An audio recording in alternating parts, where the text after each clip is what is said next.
How to use Creator Search Insights para ma-boost o tumaas ang iyong views? Halika, turuan kita.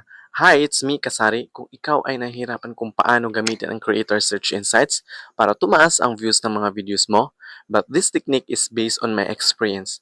Hindi ko sinasabi kapag gumamit ka ng Creator Search Insights ay tataas na ang views mo.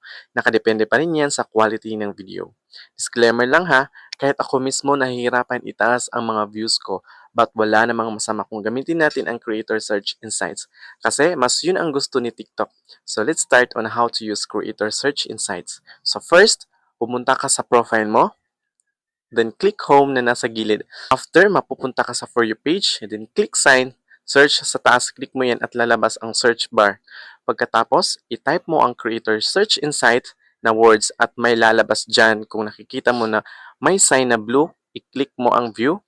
I-click mo yan, mapupunta ka dyan. Yan yung mga list, tapos kung sasali ka dyan, may rewards yan kung mapipili ka.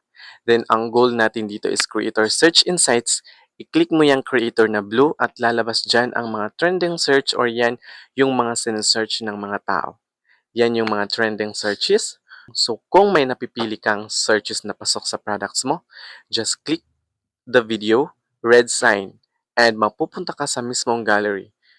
At pumili ka ng videos na pasok sa pinili mong searches, words, then click mo ang video mo at yan yung lalabas at yan din yung mga samples nga hashtag na pwede mong ilagay. At take note, kung ano yung lumabas kanina sa searches words na pinili mo, dapat yan din yung ilagay mo sa hashtag mo. At mag-hashtag ka din ng Creator Search Insights Incentives. Then after, i-post mo na. So, ganun lang kadali. At kung after mo na ma-post, balikan mo ang video mo kung may nagbago ba sa views mo.